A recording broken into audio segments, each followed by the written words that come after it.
میرے دوست اور ساتھیوں، ہم جمعے کے خطبے میں سنتے ہیں افضل البشر بعد الانبیاء بالتحقیق امیر المؤمنین ابی بکر صدیق، انبیاء کے بعد انسانوں میں سب سے افضل ذات حضرت ابوبکر صدیق کی ہے۔ لیکن ان کو یہ فضیلت، ان کو یہ افضلیت، ان کو یہ فوقیت کس بنیاد پر تھی؟ کیا وہ عبادتوں میں بہت آگے تھے؟ نہیں میرے دوستوں اور ساتھیوں،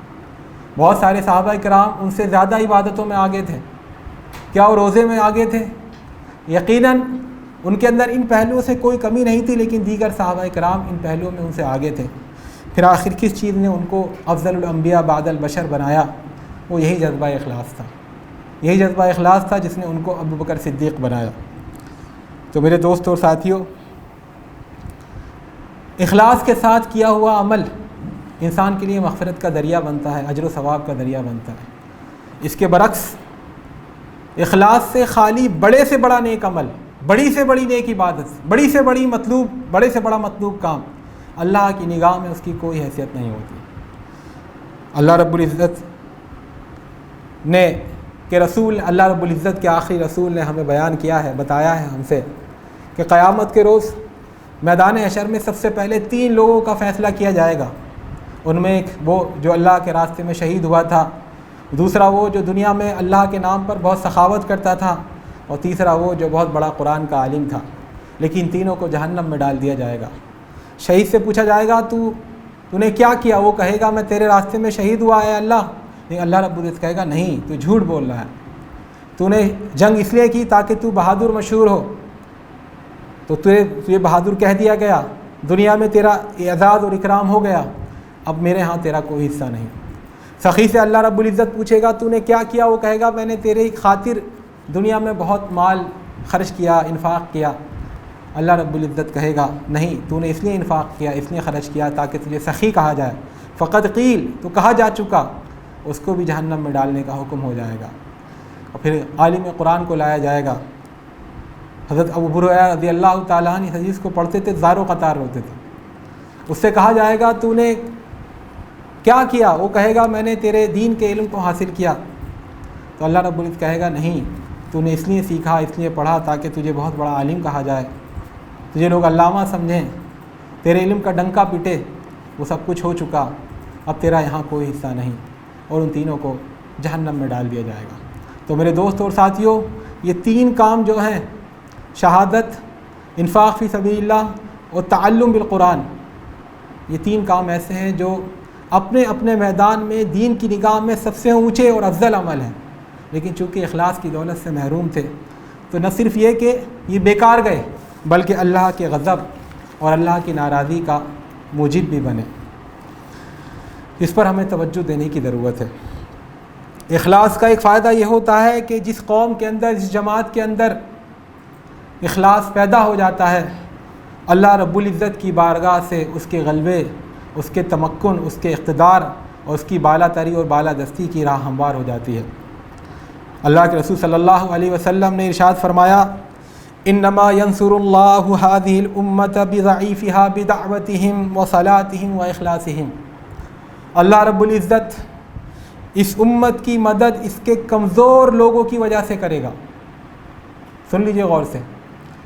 اس امت کی مدد اور اس کی نصرت اس کے کمزور لوگوں کی وجہ سے ہوگی۔ کیوں ہوگی؟ بدعوتہم، کیونکہ وہ اللہ سے دعا مانگتے ہیں، وبصلاتہم، اور اللہ کے لیے نمازیں پڑھتے ہیں، واخلاصہم، اور اللہ کے مخلص بندے ہوتے ہیں، ان کے اندر اخلاص کی دولت ہوتی ہے۔ دوسری جگہ ارشاد فرمایا اللہ کے رسول نے بشر هذه الامة بالنصر والثناء والتمکین فمن عمل منهم عملا آخرۃ للدنیا لم یکن له فی الآخرۃ من نصیب۔ اس امت کو دنیا میں نصرت کی، روشن ہونے کی، نمایاں ہونے کی اور غلبہ پانے کی خوشخبری سنا دیجیے، لیکن ساتھ ہی یہ تنبیہ بھی دے دیجیے کہ ان میں سے جن لوگوں نے بھی آخرت کے لیے کیے جانے والے کام کو دنیا کے لیے کیا، ان کے لیے آخرت میں کوئی حصہ نہیں ہوگا۔ صحیح ابن حبان کی روایت۔ تو میرے دوست اور ساتھیوں، ہمیں اس پر غور کرنا چاہیے۔ آج ہر طرف شور ہے کہ ہم مظلوم ہیں، ہم مقہور ہیں، ہم ستائے جا رہے ہیں، لیکن اس کا جو علاج اللہ اور اس کے رسول نے بیان کیا ہے، کیا ہم اس علاج پر عمل کر رہے ہیں؟ اخلاص کا ایک فائدہ یہ ہوتا ہے کہ جن لوگوں کے اندر اخلاص پیدا ہو جائے اللہ تعالیٰ ان کو بدنامی سے بچاتا ہے۔ اللہ کے رسول کا ارشاد ہے، من سمع سمع اللہ بھی ومن یرائی یرائی اللہ بھی۔ جو نام و نمود چاہتا ہے اللہ اس کو الٹا کرتا ہے، اس کو دنیا میں بدنام کر دیتا ہے، اور جو ریاکاری کرتا ہے تو اللہ تعالیٰ ساری دنیا میں یہ ظاہر کر فرما دیتا ہے کہ وہ ریاکار ہے۔ تو اللہ تعالیٰ ہمارے عیوب پر پردہ ڈالے رکھے کہ اور ہمیں اخلاص کی دولت دے۔ اس کے بغیر ہم جو بھی نیک عمل کریں گے اس میں کوئی تاثیر اور کوئی فائدہ نہیں ہوگا، نہ ہمارا نہ کسی دوسرے کا۔ اخلاص کی دولت کا ایک فائدہ یہ ہے کہ اگر اخلاص کے ساتھ کوئی ایسا کام کیا جائے جو مباح ہے، جو عبادت نہیں ہے مستقل بالذات، لیکن اخلاص کی برکت سے وہ عبادت شمار ہو جاتا ہے۔ اللہ کے رسول نے ایک بار اپنی مجلس میں بیٹھ کر کہا، اور جیسے میں آپ سے بیان کر رہا ہوں اور آپ کو سن کر شاید تعجب ہو، ویسے ہی صحابہ اکرام کو تعجب ہوا۔ آپ نے فرمایا، تم میں سے کوئی اپنی اہلیہ کے پاس جاتا ہے اور اس سے اپنی خواہش پوری کرتا ہے تو اس کے اندر بھی اس کے لیے اجر و ثواب ہے۔ صحابہ کرام کو تعجب ہوا، اے اللہ کے رسول، فرمایا اللہ کے رسول وفی بضع احدکم صدقہ۔ لوگوں نے تعجب کیا، اے اللہ کے رسول ایسا کیسے؟ آپ نے فرمایا، ارأیت لو وضعها فی حرام اکان علیہ وزر فکذلک اذا وضعها فی حلال کان له اجر۔ تم کیا سمجھتے ہو اگر وہ حرام کاری کرتا تو اسے گناہ ہوتا؟ تو اگر اس نے حرام کاری نہیں کی، جو اللہ تعالیٰ نے جائز ذرائع پیدا کیے ان سے اپنی خواہشات کو پورا کیا تو اس کے لیے ثواب بھی ہے۔ اللہ کے رسول نے دوسری جگہ ارشاد فرمایا، انک لن تنفق نفقۃ تبتغی بها وجہ اللہ الا اجرت علیہ حتی ما تجعل فی فم امرأتک۔ تم جو بھی خرچ کرتے ہو اللہ کی خاطر تو اس کا تمہیں اجر دیا جائے گا، یہاں تک کہ اگر اللہ کی رضاجوئی کے جذبے سے، اللہ کے حکم کی تعمیل کے پیش نظر تم اپنی بیوی کو لقمہ کھلاتے ہو، کھانا کھلاتے ہو، اس کے لیے کسب معاش کرتے ہو، کاروبار کرتے ہو، محنت کرتے ہو، تو اس میں بھی تمہارے لیے اجر ہے۔ یہ ظاہر سی بات ہے خالصاً وہ کام ہے جو عام اصطلاح میں دنیا داری کے کام ہیں، لیکن دیکھیے اگر اخلاص انسان کے اندر پیدا ہو جائے اور وہ ان کاموں کے ذریعے اللہ کی رضا جوئی کو اپنا مطمع نظر بنا لے تو یہ کام اس کے حق میں عبادت ہو جاتے ہیں۔ اس کے برعکس ہمارے لیے تنبیہ بھی ہے کہ وہ کام، بڑے سے بڑا کام جو عبادت ہو، بڑے سے بڑی نیکی، بڑے سے بڑا اچھا کام جس کو دنیا میں لوگ سمجھتے ہیں بڑا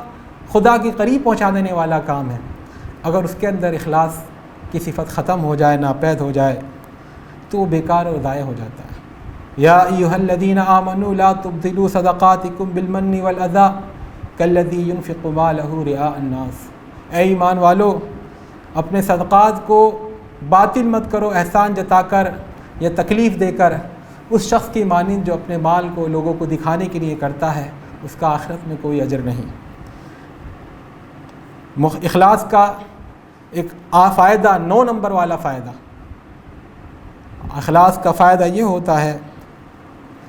کہ آدمی اگر اخلاص کے ساتھ کسی کام کے کرنے کی نیت بھی کر لے تو اللہ کے میزان میں اس کے لیے لکھ دیا جاتا ہے کہ اس نے وہ کام کر دیا، اگرچہ وہ کام نہ کر سکے۔ اللہ کے رسول غزے میں جایا کرتے تھے، جہاد پر نکلا کرتے تھے، اس میں ہر ایک اپنا گھوڑا لے کر آئے، اپنا ہتھیار لے کر آئے۔ بہت سے صحابہ کرام فقراء ہوتے تھے، نادار ہوتے تھے، ان کے پاس گھوڑا نہیں ہوتا تھا، سفر خرچ نہیں ہوتا تھا۔ اللہ کے رسول جب ان کو واپس لوٹاتے تھے وہ روتے تھے، تو اللہ کے رسول نے فرمایا صحابہ کرام سے، ان اقواما خلفنا بالمدینۃ ما سلکنا شعبا ولا وادیا الا وهم معنا حبسهم العذر۔ کچھ لوگ ایسے ہیں ہمارے پیچھے مدینے میں جنہوں نے ہمارے ساتھ ہیں، جو ہم نے جو بھی وادی طے کری، جو بھی مرحلہ طے کیا وہ ہمارے ساتھ رہے اور ان کو اس کا اجر ملے گا۔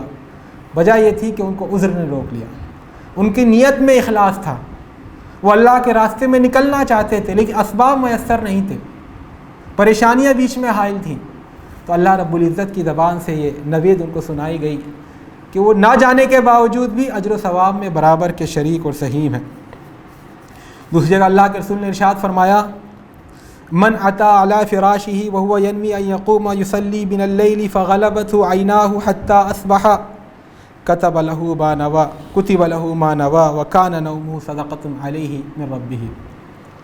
جو شخص اپنے بستر پر پہنچے اور یہ ارادہ کر کے سوئے کہ میں رات کو اٹھوں گا، تہجد پڑھوں گا، نماز پڑھوں گا، لیکن اس کی آنکھ لگ جائے، اس کی آنکھ بیدار نہ ہو سکے اور وہ صبح کرے، صبح ہی اٹھ پائے، تو اللہ رب العزت اس کی مخلص نیت کی وجہ سے اس کے دفتر عمل میں لکھ دے گا کہ رات میں اس نے تہجد کی نماز پڑھی، اس نے عبادت کی، اور اس نے جو نیند اس کو ملی ہے یہ اللہ کی طرف سے اس کے لیے انعام ہو گیا۔ میرے دوست اور ساتھیوں، اللہ کے رسول نے یہ فرمایا ہے، من مات ولم یغزو ولم یحدث به نفسه مات میتۃ الجاہلیہ۔ جس دل میں جو شخص زندگی گزارے نہ کبھی جہاد کرے، نہ جہاد کی کبھی نیت کرے، اس کی موت جاہلیت کی موت ہے۔ تو شہادت مومن کا مطلوب و مقصود ہوتا ہے، لیکن بہت سی جگہ اسباب نہیں ہوتے، وسائل نہیں ہوتے، حالات نہیں ہوتے، امکانات نہیں ہوتے، مواقع نہیں ہوتے۔ اس کے لیے اللہ رب العزت کا کتنا بڑا احسان ہے کہ اس نے ہمارے لیے یہ دروازہ کھول دیا، اپنے رسول کی زبانی یہ اعلان کرا دیا، من سأل الشہادۃ بصدق بلغہ اللہ منازل الشہداء وإن مات علی فراشہ۔ جو سچے دل سے شہادت کی تمنا کرے، دعا کرے، تو اللہ رب العزت اس مخلصانہ دعا کی وجہ سے اس کو شہداء کے مرتبے تک پہنچا دیتا ہے، اگرچہ وہ اپنے بستر پر ہی مرے۔ تو میرے دوستوں اور ساتھیوں، صحیح بخاری اور صحیح مسلم کی حدیث ہم نے بارہا تقریروں اور کتابوں میں پڑھی ہوگی، تقریروں میں سنی ہوگی کہ اللہ کا ایک نیک بندہ اس جذبے کے ساتھ رات میں مال لے کر نکلا کہ میں کسی اللہ کے بندے یا بندی کو مال دوں گا اور تاکہ میرا یہ صدقہ کرنا چھپا رہے۔ تو رات میں وہ نکلا تو ایک گھر کے دروازے پر اس کو محسوس ہوا وہ گھر نادار ہے، غریب ہے، اس نے اس دروازے پر وہ صدقے کا سامان رکھ دیا، وہ رقم رکھ دی۔ صبح معلوم ہوا اور لوگوں میں اس کا چرچا ہوا کہ وہ گھر تو ایک طوائف کا گھر تھا، ایک زناکار اور بدکار عورت کا گھر تھا۔ لوگوں میں چرچا ہوا، ارے پتہ نہیں کون اللہ والا تھا، کتنا بیوقوف تھا کہ وہ اللہ کے راستے میں جو مال دینے نکلا تھا وہ ایک زناکار عورت کو دے گیا۔ اس نے پھر نیت کی اور اگلے دن پھر نکلا اور پھر اس نے اپنے اندازے سے ایک مکان کے باہر وہ سامان رکھ دیا جو صدقہ وہ نکالنا چاہتا تھا۔ اگلے دن لوگوں نے دیکھا وہ مکان تو مالدار آدمی کا مکان ہے۔ پھر لوگوں میں چرچا ہوا کہ بتائیے کیسا وہ سادہ انسان ہے کہ اللہ کے راستے میں دینے کے لیے نکلا تھا لیکن آج جو ہے وہ کسی ایسے شخص کو دے گیا جو مستحق ہی نہیں تھا، وہ تو خود مالدار ہے۔ وہ تیسرے دن اس بندے نے کہا کہ اللہ میں نے تیری راہ میں دینا چاہتا تھا، پھر نکلا وہ اور پھر دیکھا ایک گھر میں تو اس کو لگا شاید یہ مستحق ہے، اس نے پھر اس کے دروازے پر سامان رکھ دیا۔ یہ صحیح بخاری صحیح مسلم کی روایت ہے۔ تو پھر سامان رکھ دیا، اگلے دن اسے معلوم ہوا، لوگوں میں چرچا ہوا کہ وہ گھر کا دروازہ تو چور کا گھر ہے، وہ دروازہ تو چور کا دروازہ ہے، وہ تو خود رات میں چوری کرتا پھرتا ہے۔ اس کو بہت افسوس ہوا، اس نے کہا اے اللہ رب العزت، میں نے تینوں دن کوشش کی کہ اپنی بساط بھر کوشش کروں کہ کوئی نادار، کوئی غریب انسان مل جائے اور میرا یہ عمل چھپا بھی رہے، خالص تیرے لیے ہو، اور میں نے ہر بار غلطی کی۔ اے اللہ رب العزت، میرے پاس اب اور صدقہ کرنے کے لیے کچھ نہیں ہے۔ تو جب وہ سویا تو اس کو خواب میں پکار کر کہا گیا کہ اے میرے بندے، تیرے تینوں دن کا صدقہ ہم نے قبول کر لیا ہے۔ تو نے جو صدقہ رکھا تھا کسی زانیہ عورت کے گھر کے دروازے پر تو شاید اس کا فائدہ یہ ہو کہ وہ زنا سے بچ جائے۔ تو نے جو صدقہ رکھا تھا ایک مالدار شخص کے دروازے پر، شاید کہ وہ دیکھ کر عبرت پکڑے کہ کچھ لوگ اسے صدقہ دے رہے ہیں تو اس کو بھی غیرت آئے اور وہ بھی اللہ کے راستے میں خرچ کرے۔ اور تو نے جو چور کے دروازے پر جو مال رکھا تھا، شاید کہ وہ چوری سے توبہ کرے، اپنے آپ کو سدھارے۔ تو میرے دوست اور ساتھیوں، اخلاص کی وجہ سے، اخلاص کے جذبے سے کی گئی نیت کو بھی اللہ تعالیٰ عمل میں رکھ دیتا، اور اگر اس میں عمل میں بھی گڑبڑ ہو جاتی ہے تو بھی اللہ تعالیٰ کی طرح اس کو قبول کر لیا جاتا ہے۔ لیکن اخلاص نہ ہو دنیا میں وہ عمل چاہے جتنا ہی جچا تلا اور بے خامی کے ساتھ کیا جائے، اس میں کوئی نقص نہ رہ پائے، لیکن اللہ کے ہاں اس کی کوئی قبولیت نہیں ہوتی۔ انما یتقبل اللہ من المتقین، اللہ تعالیٰ تو صرف مخلصوں سے اور متقیوں سے ہی ان کے نیک عمل قبول کرتا ہے۔ اخلاص کا ایک فائدہ یہ ہوتا ہے کہ اس سے پریشانیاں ہٹ جاتی ہیں، راستے کھل جاتے ہیں۔ قرآن کریم میں کئی جگہ ذکر آیا اس بات کا کہ جب لوگ سمندر میں پہنچتے ہیں تو سمندر میں پہنچنے تک تو بہت سے خداؤں کو یاد رکھتے ہیں، لیکن جب چاروں طرف سے گھیر لیے جاتے ہیں، لگتا ہے کہ ڈوبنے والے ہیں، اب کشتی الٹ جائے گی اور دور دور تک کوئی بچنے کا سہارا نظر نہیں آتا، تو وہ اللہ کو خلوص کے ساتھ پکارتے ہیں، اس کو تنہا معبود مان کر پکارتے ہیں، اللہ کو نجات دے دیتا ہے۔ فانظر کیف کان عاقبۃ المنذرین الا عباد اللہ المخلصین۔ قوم کو جب ہلاک کر دیا گیا تو کہا گیا کہ دیکھو کیا انجام ہوا ان کا جن کو پہلے ڈرا دیا گیا تھا، لیکن اس انجام سے، اس برے انجام سے، اس عذاب الہی سے وہ لوگ محفوظ کر لیے گئے جو اللہ کے مخلص بندے تھے۔ دوسری جگہ ارشاد فرمایا گیا وَظَنُّوا أَنَّهُمْ أُحِيطَ بِهِمْ وَدَعَوُا اللَّهَ مُخْلِصِينَ لَهُ الدِّينَ فَلَمَّا أَنْجَاهُمْ، اس کے بعد آگے فرمایا گیا فَلَمَّا أَنْجَاهُمْ، جب ان کو لگا کہ ان کو چاروں طرف سے گھیر لیا گیا ہے تو انہوں نے اللہ کو پکارا اخلاص کے ساتھ، اپنے جذبہ اطاعت کو اللہ کے لیے خالص کر کے، تو اللہ تعالیٰ نے ان کو نجات دی۔ لیکن جب نجات دی اور ساحل سمرات تک پہنچا دیا، ساحل سمندر تک پہنچا دیا، تو پھر وہی شرک کرنے لگے، پھر دوسروں کو اپنا مقصود بنانے لگے۔ تیسری جگہ ارشاد فرمایا وَإِذَا غَشِيَهُم مَوْجٌ كَالظُّلَلِ دَعَوُا اللَّهَ مُخْلِصِينَ لَهُ الدِّينَ فَلَمَّا نَجَّاهُم، اور جب ان پر موت چھا جاتی ہے جیسے سائبان چھا جاتا ہے، تو پھر اخلاص کے ساتھ تمام معبودان باطلہ سے کٹ کر صرف اسی کو پکارتے ہیں، اور اللہ جب ان کو نجات دے دیتا ہے تو پھر اسی روش پر لوٹ آتے ہیں۔ تو اس سے ثابت ہوتا ہے کہ جو اللہ کا بندہ اپنے اندر اخلاص پیدا کر لیتا ہے، اللہ تعالیٰ اس کے لیے آسانیاں پیدا کرتا ہے، اس کے لیے اس کی مشکلات دور کر دیتا ہے۔ اخلاص کا ایک مقام یہ بھی ہے کہ جو بندہ اپنے اندر اخلاص کی خوشبو پیدا کر لے، اخلاص کا مادہ پیدا کر لے، وہ شیطان کی چالوں سے محفوظ ہو جاتا ہے، شیطان کے مکر و فریب سے اس کو امن نصیب ہو جاتا ہے۔ اور یہ بات خود اللہ رب العزت نے شیطان کی زبانی کہلوائی ہے، قرآن کریم میں موجود ہے قال ربی بما اغویتنی لأزینن لہم فی الارض ولأغوینہم اجمعین الا عبادک منہم المخلصین۔ اس نے قیامت میں، اس نے شیطان نے کہا تھا اے رب چونکہ تو نے مجھے گمراہ کیا، دیکھیے اس کی عقل دیکھیے، یعنی خود نافرمانی کی اور پھر خود کہہ رہا ہے کہ تو نے مجھے گمراہ کیا۔ یہی مشرکین کا، کفار کا اور ناشکروں کا یہ ہے کہ اگر اللہ سدھارنا چاہتا تو خود ہی سدھار دیتا ہمیں، ہم کیوں سدھریں؟ یہی شیطان کا ہے، طرز عمل شیطان کا بھی یہی ہے کہ اللہ نے گمراہ کیا اس لیے میں گمراہ ہوا، میری کوئی غلطی نہیں۔ تو کہہ رہا ہے اے رب چونکہ تو نے مجھے گمراہ کیا، اس کی قسم کھا کر میں کہتا ہوں کہ میں دنیا کو ان کے لیے خوشنما بنا دوں گا اور ان کو سب کو گمراہ کر دوں گا، الا عبادک منہم المخلصین، البتہ تیرے جو اخلاص والے بندے ہوں گے، جن کو تو نے منتخب کر لیا ہوگا، جن کو تو نے اخلاص کی دولت دی ہوگی، وہ میرے مکر و فریب سے بچے رہیں گے۔ دوسری جگہ فرمایا اللہ رب العزت نے شیطان کا ایک قول نقل کیا قال فبعزتک لأغوینہم اجمعین الا عبادک منہم المخلصین، اس نے کہا اے رب ذوالجلال تیرے جلال کی قسم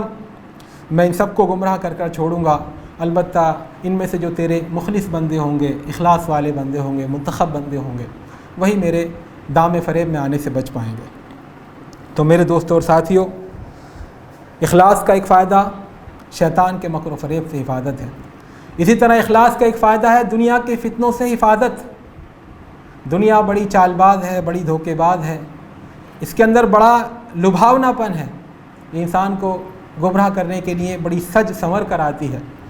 قرآن کریم میں ہم نے حضرت یوسف کا قصہ پڑھا ہے، اس میں دنیا نے ان کو بہکانا چاہا، ان سے برائی کرانی چاہی، تو اللہ تعالیٰ نے ان کو بچایا۔ اس میں اللہ تعالیٰ نے یہ بیان کیا کہ کیوں ان کو بچا لیا گیا، ان کے اندر کیا خوبی تھی، تو وہاں پر بھی اللہ رب العزت نے اسی اخلاص کا حوالہ دیا۔ فرمایا وَلَقَدْ هَمَّتْ بِهِ وَهَمَّ بِهَا لَوْلَا أَن رَأَىٰ بُرْهَانَ رَبِّهِ كَذَٰلِكَ لِنَصْرِفَ عَنْهُ السُّوءَ وَالْفَحْشَاءَ إِنَّهُ مِنْ عِبَادِنَا الْمُخْلَصِينَ، یقیناً اس عورت نے برائی کا ارادہ کیا تھا، ان کے ساتھ پکا ارادہ کر لیا تھا، اور اگر اللہ اپنے رب کی برہان حضرت یوسف علیہ السلام نہ دیکھ لیتے تو شاید ان کے دل میں بھی یہ خیال آ جاتا لیکن چونکہ انہوں نے دیکھ لیا تھا ان کے دل میں، اس لیے خیال تک نہیں آیا برائی کا۔ اسی طرح ہم نے ان کے ساتھ کیا تاکہ ان سے برائی کو اور گناہ کے کام کو پھیر دیں، کیونکہ ہمارے مخلص بندے تھے، اخلاص والے بندے تھے۔ یہ اخلاص کی قدر و قیمت ہے، یہ اس کا مقام و مرتبہ ہے۔ اب اتنی خوبیاں جان لینے کے بعد اب دل میں خیال یہ پیدا ہوتا ہے کہ اخلاص کا جب اتنا اونچا مقام و مرتبہ ہے، آخر ہم اپنے اندر اخلاص پیدا کیسے کریں؟ وہ کیا طریقہ ہونا چاہیے جس سے ہمارے اندر اخلاص آ جائے؟ تو ہمارے اسلاف نے، ہمارے اکابرین نے، ہمارے علماء کرام نے اس پر لکھا ہے،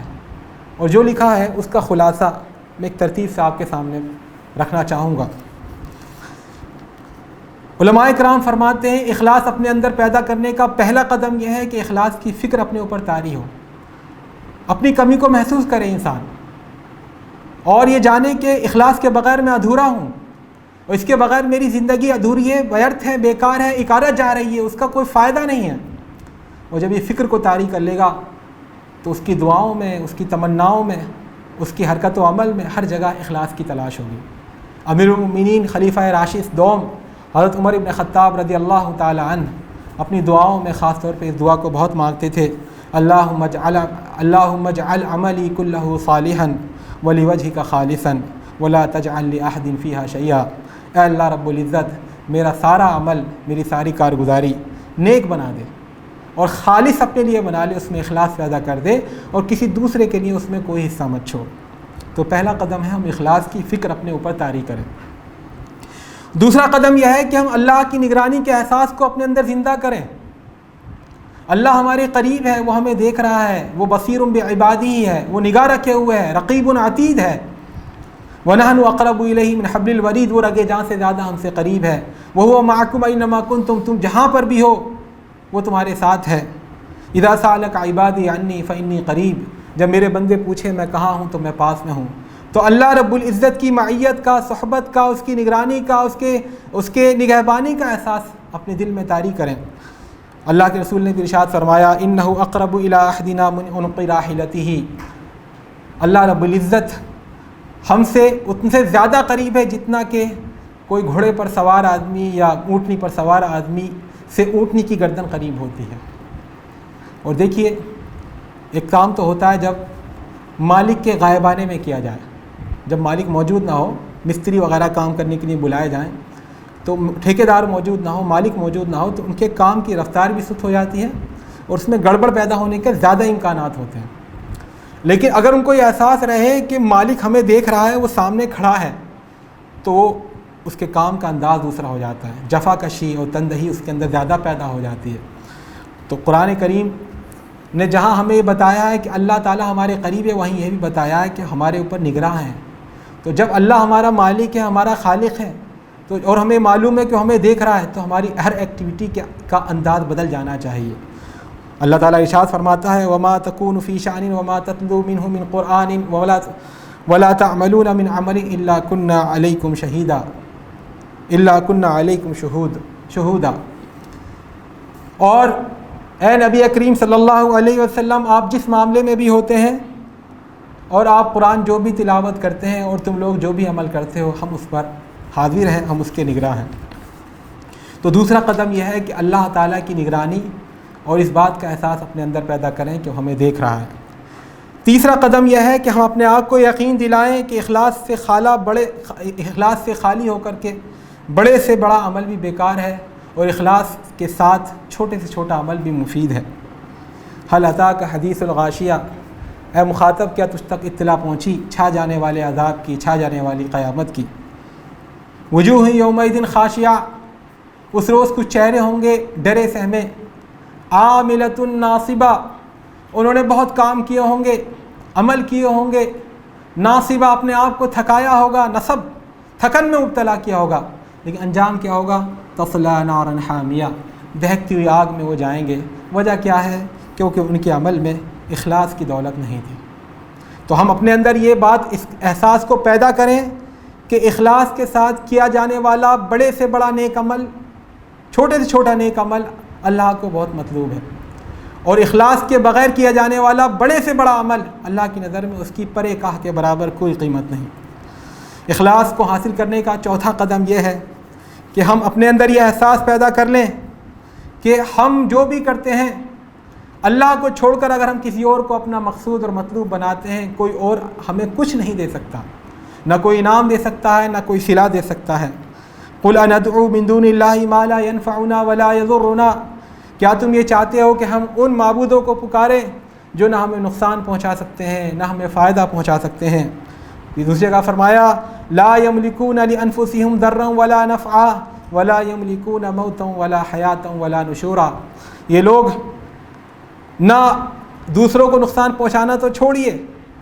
خود اپنے آپ کو نقصان نہیں پہنچا سکتے، کوئی فائدہ نہیں پہنچا سکتے، یہ مالک نہیں ہے زندگی کے اور موت کے اور دوبارہ زندہ کیے جانے کے۔ تو صلہ دینا، انعام دینا، نوازنا، سب کچھ اللہ کے ہاتھ میں ہے، اللہ ہی کے پاس خزانے ہیں اور کسی کے پاس دنیا میں کچھ نہیں ہے۔ یہ ساری کائنات اللہ کی محتاج ہے، سب فقراء ہیں اللہ کے سب محتاج ہیں، لیکن اللہ غنی ہے، بے نیاز ہے، اگر دے سکتا ہے تو وہی دے سکتا ہے۔ جب کوئی کچھ دے نہیں سکتا تو ان کی ہم لو کیوں لگائیں، ان کے لیے ہم کام کیوں کریں، ان کو اپنا منتہا نظر کیوں بنائیں، ان کی رضا جوئی کو کیوں چاہیں، کیوں نہ ہم اس رب ذوالجلال کی رضا جوئی کی تلاش کریں جو سارے بگڑے کام بناتا ہے، جو ہر مصیبت میں کام آتا ہے۔ تو اخلاص کا چوتھا قدم یہ ہے ہم اس بات کا یقین اپنے اندر پیدا کریں کہ دینے والی ذات اللہ کی ہے، تو ہم کسی دوسرے کو رضا مد نظر بنا کر کوئی عمل کیوں کریں۔ پانچواں قدم یہ ہے اخلاص کے حصول کا کہ یہ دنیا دھوکے کی دنیا ہے، یہاں پر لوگ احسان فراموشی کرتے ہیں۔ آپ کسی کے ساتھ زندگی بھر اچھا کرتے رہیے، کچھ بات خراب ہو جائے تو سارے احسانات کو بھلا دے گا، ساری آپ کی اس نوازشیں اور سارے جو پیچھے آپ نے اس کے ساتھ نیکیاں کی ہیں وہ سب اس کی نظر میں کوئی اہمیت نہیں رکھتے۔ لیکن میرے دوست اور ساتھیوں، یہ دنیا بھول جاتی ہے آپ نے ان کے ساتھ کیا کیا، لیکن اللہ رب العزت کبھی نہیں بھولتا۔ آپ اس کے لیے جو بھی عمل کرتے ہیں وہ اس کو یاد رکھتا ہے اور آپ کے کام آتا ہے مصیبت کی گھڑی میں۔ منافقین نے ہماری ماں حضرت عائشہ رضی اللہ تعالی عنہا کے تعلق سے یہ اتہام مشہور کر دیا کہ نعوذ باللہ ثم نعوذ باللہ ثم نعوذ باللہ کہ آپ سے بدکاری کا ارتکاب کیا ہے، اور اس کا اتنی زور و شور سے پروپیگنڈا کیا سارے منافقوں نے مل کر مدینے کے کہ کچھ صحابہ کرام جو مخلص تھے غلطی سے اس پروپیگنڈے سے متاثر ہو گئے اور وہ بھی ہاں میں ہاں کرنے لگے۔ وہ تین صحابہ کرام تھے، حضرت حسان بن ثابت رضی اللہ تعالی عنہ، حضرت حمنہ بنت جحش رضی اللہ تعالی عنہ اور حضرت مصطح بن اثاثہ رضی اللہ تعالی عنہ۔ حضرت مصطح بن اثاثہ حضرت عائشہ رضی اللہ تعالی عنہ کی پھوپھی زاد بھائی تھے، حضرت ابوبکر صدیق کی بہن کے لڑکے تھے، اور چونکہ وہ بہن ودوا ہو چکی تھی، بیوہ ہو چکی تھی، تو ان کی کفالت کا، ان کے اخراجات کو اٹھانے کی ذمہ داری بھی حضرت ابوبکر صدیق ہی ادا کرتے تھے۔ گویا کہ حضرت ابوبکر صدیق کے بھتیجے بھی تھے اور حضرت ابوبکر صدیق کے کفالت میں بھی تھے، اور حضرت ابوبکر صدیق کے خرچ پر وہ بڑے بھی ہوئے تھے، لیکن یہ بھی بہرحال اس میں آ گئے اپنی یہ ماموزاد بہن کے خلاف، ان کی زبان منافقین کے پروپیگنڈے سے متاثر ہو گئے، اور انہوں نے بھی حضرت عائشہ کے تعلق سے یہ بہتان تراشی کی جو تہمت، یہ بہتان تراشی اور یہ تہمت جو تھی اس کو مان لیا، سچ مان لیا۔ بعد میں سورہ نور کی آیات نازل ہوئیں اور حضرت عائشہ کی برات کا اعلان کر دیا گیا، ان الذین جاؤوا بالافک عصبۃ منکم لا تحسبوه شرا لکم بل هو خیر لکم، یہ جھوٹ بنا کر جو لوگ آئے ہیں وہ تمہاری ایک جماعت ہے، ان کو تم برا، اس جھوٹ کو تم برا مت سمجھو، یہ تمہارے لیے بہتر ہے۔ اس سے معلوم ہو گیا کہ تمہارے اندر ابھی کیا کیا خامیاں ہیں، اس سے معلوم ہو گیا کہ ابھی تمہارے اندر کچھ کیا کیا پہلو ایسے رہ گئے ہیں جن کی اصلاح ہونی چاہیے۔ بہرحال جب یہ آیتیں نازل ہوئیں اور حضرت عائشہ کی برات 7 آسمان سے اوپر سے اللہ تعالیٰ نے نازل فرما دی، اب پورے مدینے میں ان تینوں صحابہ جن کے میں نے آپ کے سامنے نام لیے، سب ان کو تھو تھو کر رہے تھے، سب ان کو برا بھلا کہہ رہے ہیں، سب ان کو لعن طعن کر رہے ہیں کہ تم نے چپ کیوں نہیں رہے، تم نے اپنی زبان کیوں کھولی اس کے بارے میں، تمہیں شرم آنی چاہیے تھی۔ دیکھیے ایسا موقع تھا، ہماری ماں کا مسئلہ تھا، اور ماں پر جب بات آتی ہے تو آدمی عقل آپے سے باہر ہو جاتا ہے۔ حضرت عائشہ تو ہماری ماں سے بھی زیادہ مقدس ہیں، تو ان کا مسئلہ تھا، اور نبی اکرم صلی اللہ علیہ وسلم کے گھر کا مسئلہ تھا۔ 30-40 روز تک اللہ کے نبی ٹینشن میں رہے تھے، اس پر ان لوگوں کو جتنا برا بھلا کہا جاتا کم نہیں تھا۔ لیکن میرے دوستوں اور ساتھیوں، یہ حضرت مصطح بن اثاثہ رضی اللہ تعالیٰ عنہ، جو ان سے غلطی ہو گئی، انہوں نے اپنی غلطی سے توبہ کی اور اعتراف کیا مجھ سے غلطی ہو گئی، اور جو کوڑے ملتے ہیں کسی پر الزام لگانے کی سزا کے طور پر، وہ انہوں نے کوڑے کھائے۔ لیکن میرے دوستوں اور ساتھیوں، سب لوگ تھو تھو کر رہے تھے، سب لوگ برا بھلا کہہ رہے تھے، لیکن چونکہ یہ صحابی بدری صحابی ہیں، غزوہ بدر میں شریک ہوئے ہیں،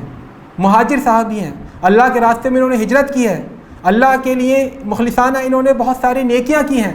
اللہ رب العزت نے اس موقع پر جب کہ ساری دنیا ان کے خلاف تھی، اللہ رب العزت ان کے دفاع میں آیا اور ان کی طرف سے اس نے دفاع کیا۔ حضرت ابوبکر صدیق کو جب معلوم ہوا کہ مصطح بھی منافقین کے پروپیگنڈے کا شکار ہو گئے، تو ابوبکر نے قسم کھائی کہ میں آج سے ان سے بولوں گا نہیں اور ان کو اب خرچہ وغیرہ نہیں دوں گا، مجھ سے میرا کوئی تعلق نہیں۔ تو قرآن کریم کی آیت نازل ہوئی جس میں کہا گیا وَلَا يَأْتَلِ أُولُو الْفَضْلِ مِنْكُمْ وَالسَّعَةِ أَنْ يُؤْتُوا أُولِي الْقُرْبَى وَالْمَسَاكِينَ وَالْمُهَاجِرِينَ فِي سَبِيلِ اللَّهِ وَلْيَعْفُوا وَلْيَصْفَحُوا أَلَا تُحِبُّونَ أَنْ يَغْفِرَ اللَّهُ لَكُمْ وَاللَّهُ غَفُورٌ رَحِيمٌ۔ اور جو صاحب حیثیت لوگ ہیں، اللہ تعالیٰ نے جن کو فضل دیا ہے، وہ یہ قسم نہ کھائیں کہ ہم آج سے رشتہ داروں کو نہیں دیں گے، مساکین کو نہیں دیں گے، اللہ کے راستے میں ہجرت کرنے والوں کو نہیں دیں گے۔ ان کو چاہیے کہ معاف کریں، عفو درگزر سے کام لیں۔ ارے کیا تم لوگ نہیں چاہتے ہو کہ اللہ تمہاری مغفرت فرما دے؟ بے شک اللہ غفور الرحیم ہے۔ جب یہ آیت نازل ہوئی، اللہ کے نبی اکرم صلی اللہ علیہ وسلم نے یہ آیت پڑھ کر سنائی، حضرت ابوبکر صدیق بھی تھے، اور جب اس ٹکڑے پر پہنچے الا تحبون ان یغفر اللہ لکم، کیا تم نہیں چاہتے کہ اللہ تمہیں معاف کرے؟ تو رو پڑے حضرت ابوبکر، کہا میں چاہتا ہوں۔ اور پھر زندگی بھر نہ صرف یہ کہ حضرت مصطح سے بولتے رہے، بلکہ جو دیتے تھے اس سے زیادہ دیتے رہے۔ تو میں عرض یہ کر رہا تھا، دیکھیے ساری دنیا ناراض تھی، ساری دنیا دشمن بن گئی تھی، لیکن اللہ کے بندے نے جو کام اخلاص کے ساتھ کیے تھے، اللہ تعالیٰ نے ان کو یاد رکھا اور ان کا پارٹ لیا، ان کی طرف سے بولا اور کہا کہ وہ مہاجر ہیں، وہ مہاجر ہیں، انہوں نے اللہ کے راستے میں گھر بار کو چھوڑا ہے، وہ بدری صحابہ ہیں اور ان کا مقام و مرتبہ ہے۔ اور ایک واقعہ ہم نے سنا ہوگا، صحیح بخاری اور صحیح مسلم میں بھی موجود ہے، وہ کہ 3 آدمی جا رہے تھے، راستے میں بارش شروع ہو گئی، رات میں ان تینوں نے بھاگ کر ایک غار میں پناہ لی، ایک پہاڑ کے اندر۔ بارش بہت موسلادھار تھی، بہت تیز ہوائیں چل رہی تھیں، اس کی وجہ سے اوپر سے ایک چٹان لڑکی اور لڑکتے لڑکتے آ کر ٹھیک ان کے غار کے منہ پر آ کر گری اور وہاں فٹ ہو گئی، وہاں سے جم گئی۔ تینوں غار کے اندر محبوس، گھپ کا عالم، ان کو سمجھ ہاتھ کو ہاتھ سجائی نہیں دے رہا، اب کیا کریں، یہاں کوئی آواز بھی نہیں سنے گا، کیسے اس مصیبت سے باہر نکلیں۔ تینوں نے بہت زور لگایا لیکن چٹان ٹس سے مس نہ ہوئی۔ تینوں نے کہا کہ میرے بھائیوں، ہم اپنی طاقت کے بوتے پر تو اب یہاں سے نہیں نکل سکتے، کیوں نہ ہم کسی اللہ رب العزت سے دعا کریں اور اپنے کسی ایک ایسے نیک عمل کا حوالہ دیں جو ہم نے اخلاص کے ساتھ صرف اللہ کے لیے کیا تھا۔ تو تینوں نے اپنے ایک عمل کا حوالہ دیا۔ ایک نے کہا اے اللہ رب العزت، میرے پاس ایک مزدور تھا، وہ مجھ سے کسی کام سے اچانک چلا گیا، اس کے گھر کوئی بیمار تھا، کیا وجہ تھی، اور اس نے مجھ سے دن کی دہاڑی نہیں لی، اجرت نہیں لی۔ جب وہ چلا گیا اس کی اجرت میرے پاس رہ گئی، تو میں نے اس کی اجرت کو کاروبار میں لگا دیا، کاروبار میرا ترقی کرتا رہا، اس کی اجرت بڑھتی چلی گئی، یہاں تک کہ 8-10 سال بعد جب وہ میرے پاس آیا تو اس نے کہا مجھے وہ اجرت دے دیے، میں ایک دن آپ کے ہاں کام کیا تھا اور بغیر اجرت لیے چلا گیا تھا۔ تو میں نے کہا یہ جو ساری بکریاں اور یہ اونٹ اور گائے تمہیں نظر آ رہی ہیں، یہ سب تمہاری اجرت ہے۔ اس نے کہا اللہ کے بندے مذاق مت کرو۔ میں نے کہا مذاق نہیں ہے، میں نے تمہاری اجرت کو کاروبار میں لگا دیا تھا، اس میں ترقی ہوئی، اس کا فائدہ ہوا،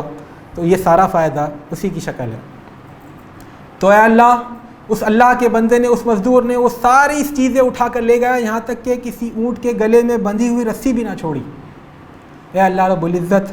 اگر میں نے اس کے ساتھ یہ نیکی کا کام صرف تیری رضا کے لیے کیا تھا تو یہ چٹان ہٹا دے۔ چٹان تھوڑی سی کھسک گئی لیکن اتنی نہیں کھسکی کہ باقی وہ نکل جاتے اس سے۔ دوسرے نے دعا کی اے اللہ رب العزت، تو جانتا ہے کہ میری ایک رشتہ دار تھی میں اس سے شادی کرنا چاہتا تھا لیکن میری شادی نہیں ہو پائی۔ ایک بار وہ بہت پریشان ہو کر میرے پاس آئی اور مجھ سے اس نے قرض کا مطالبہ کیا۔ میں نے کہا اگر تم مجھے اپنے ساتھ زناکاری کرنے دو گی تو میں تمہیں قرض دوں گا۔ وہ مجبور تھی، نادار تھی، حالات کے ہاتھوں اس کا کوئی راستہ نہیں تھا، اور تو اس نے رضامندی ظاہر کی۔ اے اللہ رب العزت، جب میں اس سے زنا کرنے کے لیے میں نے پوری ٹھان لی، ارادہ کر لیا، تو اس نے کہا اللہ سے ڈرو، اور مجھے تیرا خوف محسوس ہوا، اور اے اللہ رب العزت میں نے صرف تیری خاطر اس سے توبہ کر لی، اس کو وہ پیسے بھی دے دیے، اور اس سے میں نے اس کے ساتھ کوئی برائی بھی نہیں کی۔ اے اللہ رب العزت اگر میں نے یہ کام صرف تیرے لیے کیا تھا تو آج ہمیں اس چٹان سے نجات دے دے۔ تو اللہ رب العزت کے قدرت کی وجہ سے وہ چٹان تھوڑی اور کھسک گئی، لیکن ابھی بھی اتنا راستہ نہیں بنا تھا کہ اس سے تینوں نکل جاتے۔ تیسرے آدمی نے دعا کی، اے اللہ رب العزت تو جانتا ہے میرے والدین بوڑھے تھے، میں جنگل میں جایا کرتا تھا اور ان کے کلہاڑی سے لکڑیاں کاٹ کر بیچتا تھا،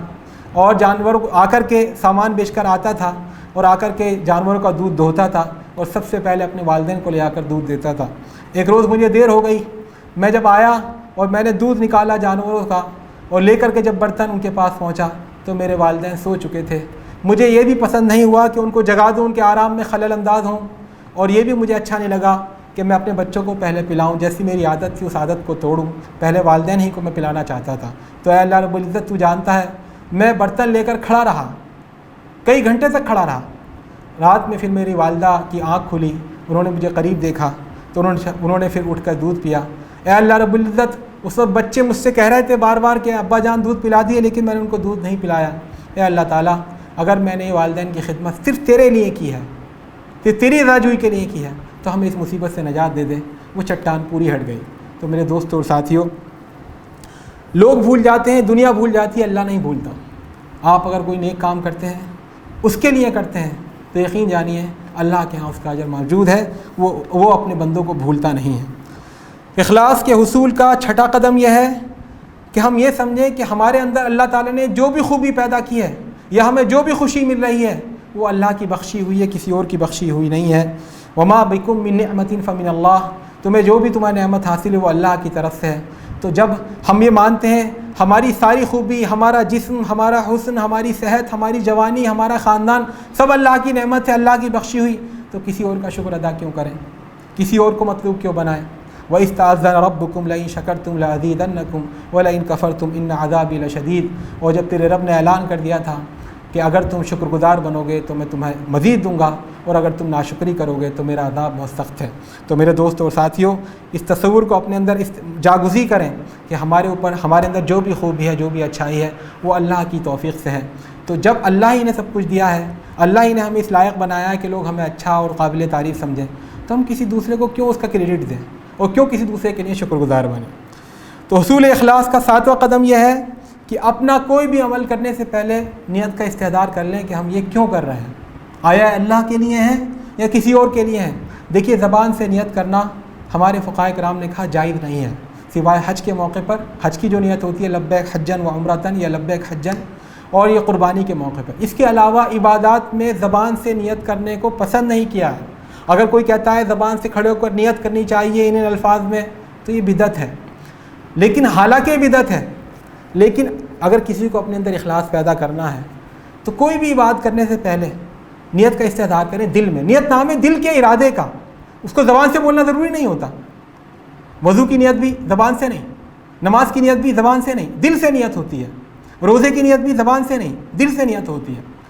لیکن اگر کسی کو یہ لگتا ہے کہ میں دل میں نیت کرتا ہوں تو میرے اندر اخلاص نہیں پیدا ہو پاتا، تو زبان سے رک کر بھی دکھا سکتا ہے۔ حالانکہ فقہائے کرام نے کہا کہ زبان سے نہیں بولنا چاہیے، لیکن انہی فقہائے کرام نے یہ بھی اجازت دی ہے کہ کسی کو اگر اپنے اندر اخلاص پیدا کرنا ہے اور اس کو یہ مفید سمجھتا ہے کہ میں زبان سے اپنے آپ کو کنوکشن، اپنے آپ کو یہ یقین دلاؤں کہ میں اللہ کے لیے کر رہا ہوں،